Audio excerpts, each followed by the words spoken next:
Hey guys, so as promised, I wanted to bring some branded Cyber Dragon replays, and this is a going second deck, and definitely make sure to check out my recent deck profile just to understand the theory and reasoning behind all the card choices. And so I'll go over some replays, but as part of this video, I'll also be showing you an alternative deck list where it's a going first version and provide some replays with that as well. So let's just get right into the replay, and this first one is against Spright, I guess, Charmers, which is kind of cool.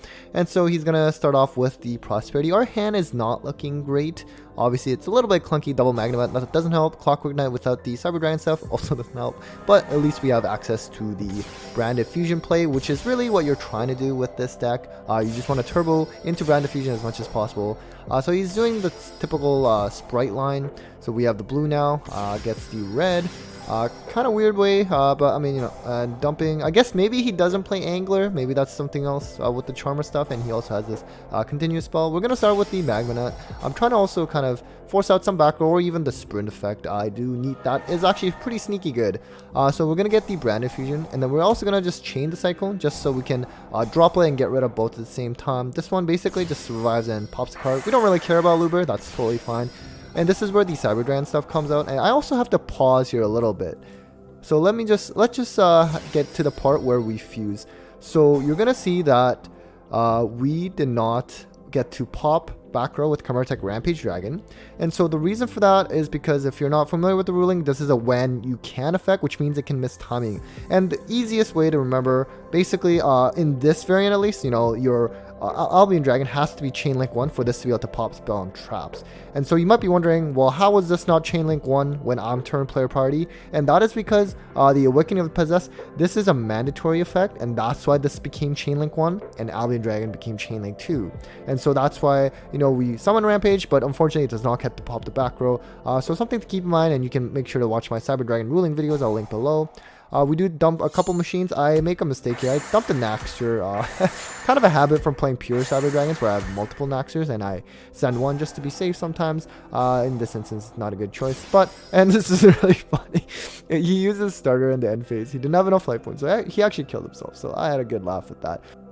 Alright, so the second replay is against the good old Floowandereeze. This is actually a post-side example, and my hand at this moment is pretty awkward and kind of bad, but really it's any access to Branded Fusion that can potentially make a huge difference here. He's gonna start with the Prosperity, of course, like a good Floowandereeze player, and has the map and Rubina and Eaglin. Really strong deck. Obviously you see this deck just constantly get to at least second place at YCS's. It's very strong right now. And so Windberry statue and the Dreaming Town with M-Pen. We're gonna start with the Regeki, and then we're gonna do the Branded Fusion. And so now this is where it gets a little bit crazy with chain links. So we're gonna go Albion, chain link to hers. He's gonna use Rubina, and Eaglin will discard the Droplet. Or I mean rather discard the Banshee with Droplet as Chain Link 5, and then immediately use that effect so that we can get Zombie Roll, and that really screws up Floowandereeze because they cannot tribute, at least other than for zombie monsters, which they do not play. And so now Albion, we get the Rampage. That's going to be able to pop, Dispel Trap, and Rampage. If you have like Branded Lost on top of it, it's so crazy with Chimera Rampage because they're just not going to be able to respond, and you just pop their back row, and we just easily kill them that way. So Awkward Hand becomes really good with just a single Branded Fusion, so let's just get to the next one.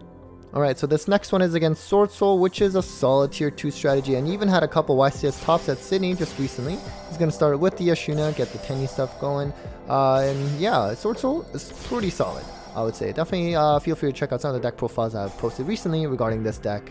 And so he's going to use the Desires, have the Long Yuan, and probably go Barone. Oh, never mind, they go with the Long Yuan.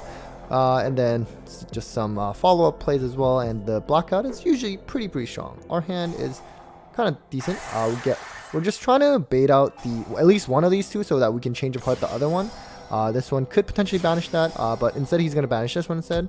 Not bad. We're now going to change of heart, and so we don't have to worry about a monster negate. This is what kills, really messed him up, is just using his effect on Branded Opening instead of, let's say, for example, Clockwork, but maybe he was just worried he won't have a chance if he doesn't do it now. So we're going to get the Aluber and get that Branded Fusion, and now, you know, we're going to be cooking that attack difference. This really makes a huge difference when it comes to attack difference, because they're going to lose 500, we gain 500. Really makes a huge difference sometimes. Again, I make that mistake of sending Naxter. Just send Double Core in this deck. Anyways, we're going to just lots of attacks. I should have just attacked with his own monster first. But yeah, this deck can just OTK super easily as long as you kind of have like the powerhouse spells to clear the board. So let's go on to the next one. Alright, next one is the good old Tearlaments. This one I do lose because it just shows how much gas Tearlaments just have in terms of stopping a lot of the plays that you're trying to do. Gonna go with the Rhino Heart and as well as the Scream to mill multiple cards. Hits a lot of good ones. Well, we do have the Serenade, and so we can at least stop one fusion play. Unfortunately, that's about it for us. They have this now to fuse, and if you saw some of the OCG breakdowns, Tearlaments still going at it, even with Kit Kalos banned, because they do have King of the Swamp to just replace it, basically. Next, just the Kit effect to bring the Merly, now going to be able to mill 8 cards, Kelbeck mill another 5, and we don't hit anything. I mean, we don't really have anything that good, and now he also gets rid of the Lubellion, which is sort of the only good thing in the graveyard for us. And so yeah, we also have that Crown, which is a little too much, and Time Thief is pretty solid. We're going to start with the branded opening, and we will try to Magma there on the Elf target. And then he also uses Time Thief Redoer. We're going to get access to branded fusion as well as Magma, and then there will just share and fuse into Rakalos, which is quite strong because that can stop branded fusion. And then not to mention Scream, and then the Pearlana. This field spell is just way too good. We're going to try to, yeah, there's just no way. The negate was really strong, but otherwise it would have just been Select anyways. So realistically, not much here that I could have done. But let's just move on to the next game against the same opponent to try to get our revenge. Okay, so now if you watch my deck profile, you'll know that post side I'm going to try to go first against most strategies and have a lot of going first options. Our hand isn't spectacular, but it's pretty decent as long as you have access to branded fusion. Not more you can ask for. We do have branded loss. I really would like to play regained as well. For going first variant I normally do, but this is kind of like a going second variant as a primary and then going into a going first version post side, so it can't fit too many cards. Also, I do normally play Dragoon, but I was testing out Winda for this example. Didn't really work out too well because it just got super poly, but at least my opponent did not have too much anyways. We're just going to bring out the Druid's Worm, especially in case we draw another Druid's Worm for turn. We're going to now send it off for Lubellion and then just send away the Drago. The effect negation doesn't matter, I don't even have targets left. And then we also have the Realm, and now we can Talents, draw 2 to try to just kill him. We use the core effect. It is a mandatory effect. I mean, you could get hers, but either way, when you get to Rampage, like effects are going to trigger, Hardness will trigger anyway, so I might as well do it before I get to Rampage just to see what's going to potentially happen. So this is where the Power Bomb play actually does come, but the downside with Chimera is you do have to discard Spell Trap, not just any card, which really sucks. This still triggers under when you summon Rampage, which is kind of nice. Just get a little extra card advantage, even though this isn't very useful. But Power Bomb with Rampage is easy kill, and we still had an extra 4200 attack too. So let's just move on to the next one. So actually, let's move on to covering an alternative deck list where it's more of a going first variant, like in terms of game 1 and just in general. And so the replays that you just saw up until now, that was for that going second variant that I featured in a deck profile recently. So definitely go check that out. This is not the same list. I'm going to make sure to highlight that in case you like skipped the video and thinking this is the list that I was using. So no, this is a different theory. Basically going first, I decided to slap a little bit of a Dogmatica engine into it because there are times where you might not have branded stuff plays, or even when you do. And also I find sometimes you just can't get that Albion Dragon into the grave as easy with this kind of build because I'm also trying to turbo out Dragoon with a Light Hex Sealed Fusion instead. And then we also have the Tragedy and the Gold Sark just to have additional access to branded fusion, which is why we're tripling out on the branded opening. And the Allure also kind of helps actually, a lot of darks in your deck. And also I still decided to play Clockwork Knight despite being a lot smaller size of Cyber Dragon monsters, just the hers, the 2 core and 1 Cyber Dragon. And the reason for that is, you know, if you have the mindset of like trying to contact fuse, then it's not right. The chances are too small to draw both different cards. The thing I decided to play this is it kind of serves as a floodgate against several decks actually, like Flunder for example. Their their birds that are banished are not going to be able to trigger when you have Clockwork Knight up, and decks like Swordsoul, Tri-Brigade, Dragon Link, they need their typing, and this can actually serve as a floodgate. Not to mention it makes Dragoon default at 3500 attack, which makes it even harder to get over, especially also Masquerade as well, because now you can't just get over it with the Bestial anymore. They lose their attack and your Masquerade gains attack defense. So this is still decent, and I kind of like it.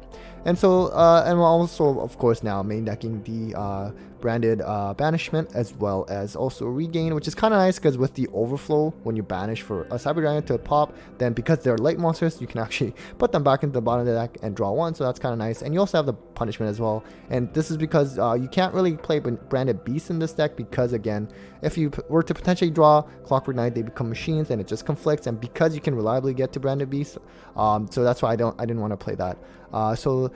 The theater, I was also trying a bunch of different poly packages, such as the Frightfur package, as well as the King of the Swamp and poly. But the thing I found was a lot of times you would have access to this poly, but you just have nothing to fuse with. But branded, the theater is kind of nice because it's just kind of there as a continuous way to poly if you eventually have the resources to do so, and just having that is nice. And it's also searchable off of a Luber, which makes it a little bit better. And so extra deck is usually mostly the same too, aside from like the Entis for that punishment for the extra pop. We also have the Almirage in case you don't have the branded stuff going, so then you can just link away that normal summon, and then your Dogmatica stuff becomes live if you were to draw it. Otherwise, you're obviously not doing too many non-fusion plays because of branded fusion locking you in. And then the side deck, really kind of the similar cards that you would see in the going second variant that I just showed in the replays, and then going first option DDR just for that Tearlaments, and then the Appointer as well. I'm trying to follow the roots of Porygon P, who I featured recently in a deck profile. He's high rated with branded Despia. So yeah, this is the more going first variant, obviously a much smaller Cyber Dragon package, and realistically just playing for the sake of wanting to play Cyber Dragons. The true branded Despia deck is obviously much better, but if you're like me and want to play Cyber Dragons, this is an option. So let's just get to the replays for this build. Okay, so this first replay is against Mech Knights, which is of course not a deck you see too much anymore. Even though I did say this is a going first build, I did lose die roll for this one, so we're going second here, but I can still show you what it's like going second. And you're gonna notice the Edgem chain here. When I just said I didn't play the Frightfur package, that's because I was just testing a variety of different builds, and so you can still see how it kind of works and kind of do what works for you. We're going to actually use the Light Sage they gave to us. It's actually pretty nice just to lock one of the back row, and we don't want to use Feather Duster yet. We just want to contact fuse that Mechaba away because Mechaba is a machine, and then now we can do it just to be a little bit safer. We're on the draw, no reason to Magnet. Just set that Impermanent Pass, not great, but you know what, we know he has Alistair, and probably it's kind of a control-ish version. I'm not sure why I called it Mech Knight. Maybe it just invoked something else. Yeah, maybe, I'm not too sure.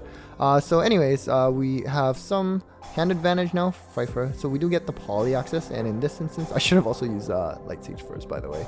So we have the regain, and so we'll use the Albion Dragon, or Fallen of Albaz rather, and then we just get some more hand advantage, but we have enough for game, so that's it for that one. Okay, so the next one is against some Pile deck. I'm not even sure what to call it, like Pile Blue Eyes, I guess. Obviously these are not any meta contenders, but I was just trying to pick replays that had some good interaction. So we're gonna start with the brand opening, get some advantage with the Hers as well this time. And again, you're seeing the poly here. I've just been trying out different builds. We have the core, and then we're going to use the branded fusion, and we are turboing into Dragoon, and now we also have the Rebellion Dragon that we were able to send, get that regain, poly into Masquerade, which is kind of nice. And again, as I mentioned earlier, this, when you banish for like a Cyber Dragon or core, this will trigger. We do get Kaiju though, which is unfortunate. And then we start seeing a bunch of I'm gonna pop this because it can banish, and again, regain triggers now, you can draw, so it's kind of nice. Gizmek is easy to deal with, so we're just going to use the banishment. We can actually revive Dragoon, which is kind of nice. Actually, I also want to say that we can actually bring back Fortress if that ever happens, and Fortress cannot be used as fusion material, but you can just use that so that you can actually activate branded banishment and then start fusing with whatever else your opponent may have. And so this is kind of one-sided at this point, but it was kind of fun. We do have another one in branded loss, and we have poly. I'm basically being a little too extra. There's no need to do any of this. I just didn't want to bother doing the math. I felt like it's probably enough. I'm like, you know what, let's just go all into it. I'm surprised he didn't quit early and let me do all of this, which is super unnecessary and a little bit disrespectful, but that's not what I was trying to do. I just didn't want to do math. I'm like, alright, this probably should be enough. And it certainly was. So let's move on to the next one.